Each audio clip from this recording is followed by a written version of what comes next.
Hello दोस्तों, आपका स्वागत है फिर से मनी भाई एंड स्टोरीज़ में। आज की कहानी है एक विधवा की।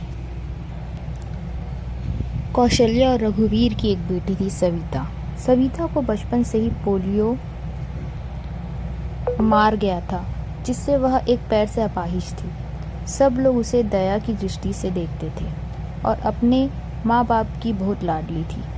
उसकी आंखों में कभी भी आंसू नहीं आने देते थे। सविता अपाहिज जरूर थी, लेकिन सभी कामों में कुशल थी। स्कूल में भी वह सभी अध्यापकों की प्रिय थी। एक दिन कौशल्या बोली, सुनो जी, सविता की 11वीं पास हो गई है। हमारी बेटी दिव्यांग है, उसके लिए भी ऐसा ही लड़का ढूंढना पड़ेगा। लगता है उसकी शादी करने में बहुत मुश्किलें आएंगी, इसलिए अभी से लड़का ढूंढना शुरू कर दो। रघुवीर, हाँ कौशल्या, सही कहती हो। सविता कितनी सुंदर है और सर्वगुण संपन्न है, लेकिन पैर की वजह से मेरी बेटी की जिंदगी खराब हो गई है। सविता ने अपने माँ और बापूजी की बातें सुन ली। वह पास आकर बोली, बापूजी, क्या मैं आप पर बोझ हूँ? मेरा पैर खराब है, इसका मतलब यह तो नहीं कि मैं किसी पर आश्रित रहूँगी। फिर कैसे हुई मेरी जिंदगी खराब? कौशल्या, मन छोटा मत कर बेटी। किसी ने कहा कि तू बोझ है? तू तो हमारी आंखों का तारा है। सविता, माँ, मैं पढ़ाई के साथ साथ कुछ करना भी चाहती हूँ, जिससे मैं खुद पर निर्भर रह सकूँ। इधर सविता की पढ़ाई पूरी हो गई और उधर रघुवीर सविता के लिए लड़का ढूंढने लगा। सविता के लिए परेश का रिश्ता आया। परेश रसायन फैक्ट्री में काम करता था। परेश अपनी माँ रमा और अपने पिताजी मुकेश के साथ सविता को देखने उसके घर आया। मुकेश, अरे बेटा, लड़की का तो पैर खराब है। परेश, पिताजी, अगर मैं दिव्यांग लड़की से शादी करूँगा तो मुझे किसी का जीवन संवारने और सौभाग्य मिलेगा। रमा, बेटा, तेरी जिंदगी है, जो भी फैसला हो सोच समझ कर लेना। परेश, देखिए सविता जी, मैंने आपकी जिंदगी जितनी तारीफ सुनी है, मैं खुद को आपसे मिलने के लिए रोक नहीं पाया। क्या आप शादी के लिए राजी हैं? सविता, परेश जी, मैं एक अपाहिज लड़की हूँ और आप पूर्ण रूप से स्वस्थ हैं। क्या आप एक अपाहिज लड़की को स्वीकार करेंगे? परेश, सविता, मैं ज़िंदगी भर आपका सहारा बनने के लिए तैयार हूँ, अगर आपको ऐतराज़ ना हो तो। सविता, अगर आप तैयार हैं तो मैं खुशनसीब हूँ कि मुझे आप जैसा जीवन साथी मिलेगा। सविता और परेश की बहुत धूमधाम से शादी हुई। चारों तरफ चर्चा थी कि बड़ी भाग्यशाली है सविता, जो दिव्यांग होते हुए भी उसे इतना अच्छा पति मिला। रमा, बहू, आज तुम्हारा पहला दिन है, जितनी जल्दी कैसे उठ गई, आराम से उठ जाती। सविता, माँ, मुझे जल्दी उठने की आदत है, मैंने नाश्ता बना दिया है, आप सब लोग नाश्ता कर लीजिए। रमा हैरान थी कि एक पैर खराब होते हुए भी सुबह उठकर नाश्ता बना दिया। इस तरह सविता ने थोड़े ही दिनों में सारी जिम्मेदारी अपने ऊपर ले ली। सविता से सभी बहुत खुश थे। रमा, परेश तेरी बीबी लाखों में नहीं करोड़ों में एक है।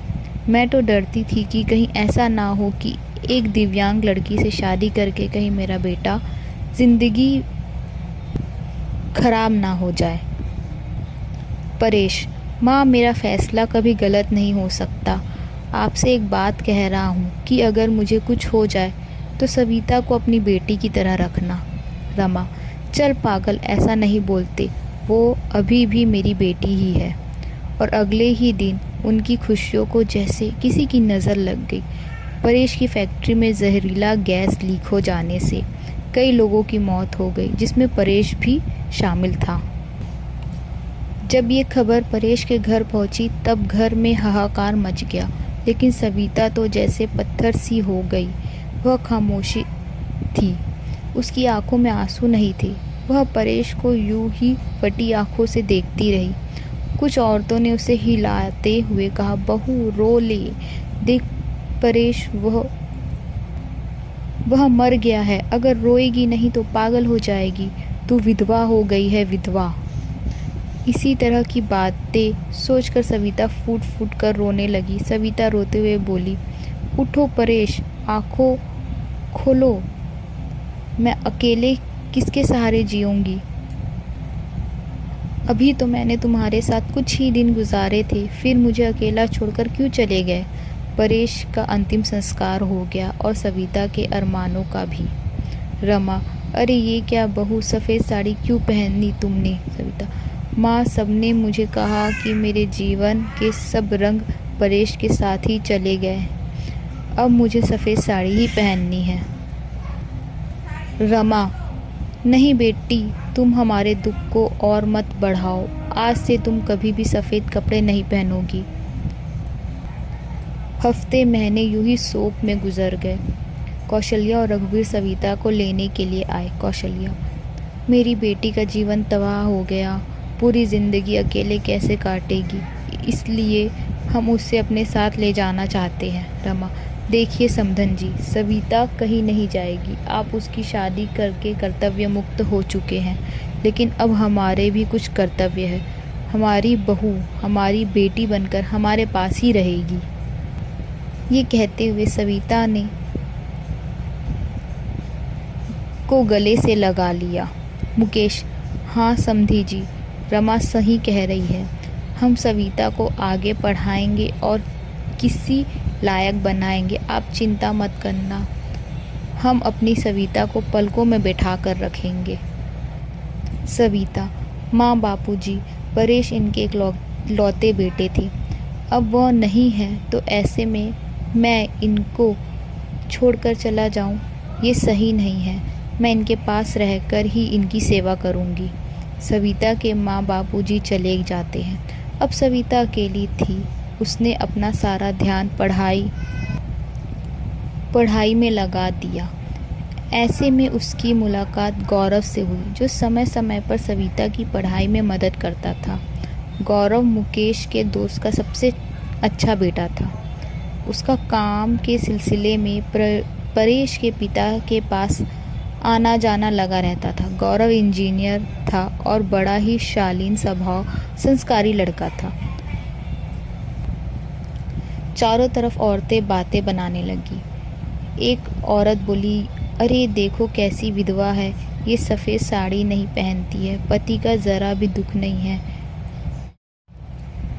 तो दूसरी बोली, बन संवर कर कॉलेज जाती है, बेचारे रमा और मुकेश का तो बुढ़ापा ही खराब है। तीसरी औरत ने कहा, पहले इस लड़के का घर से आना जाना ठीक था, लेकिन अब परेश नहीं है तो इस जवान विधवा बहू के घर नहीं आना चाहिए। लेकिन सविता को किसी की बातों से कोई फ़र्क नहीं पड़ता था, क्योंकि उसके सास ससुर के साथ थे। रमा जब इतनी अच्छी बहू के लिए लोगों के ताने सुनती तो वह तड़प उठती थी, रोने लगती थी। सविता ने अपनी मेहनत से बीएड कर लिए और विकलांग कोटे में एक शिक्षिका के रूप में नियुक्त हो गई।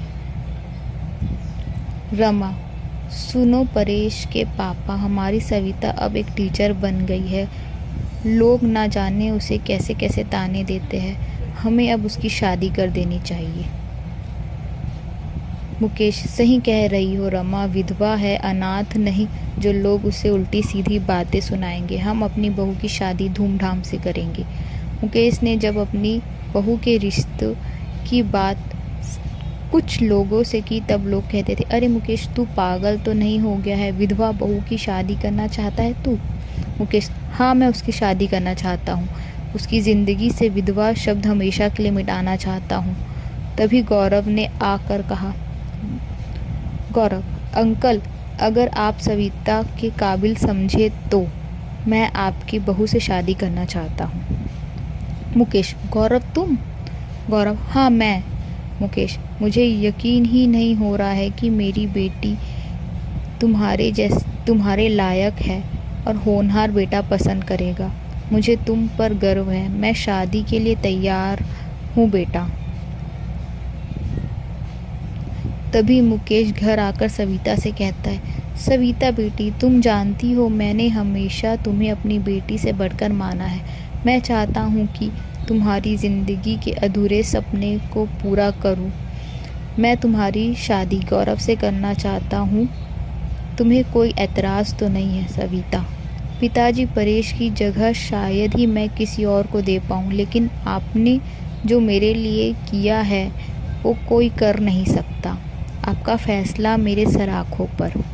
जैसा आप कहेंगे मुझे मंजूर है। और फिर सविता और गौरव की धूमधाम से शादी हो गई और सब खुशी खुशी रहने लगे। तो दोस्तों, ये थी एक विधवा की कहानी। आप सबको कैसी लगी ये कहानी? अगर अच्छी लगी है तो प्लीज़ लाइक करिए और मेरे चैनल को सब्सक्राइब कीजिए।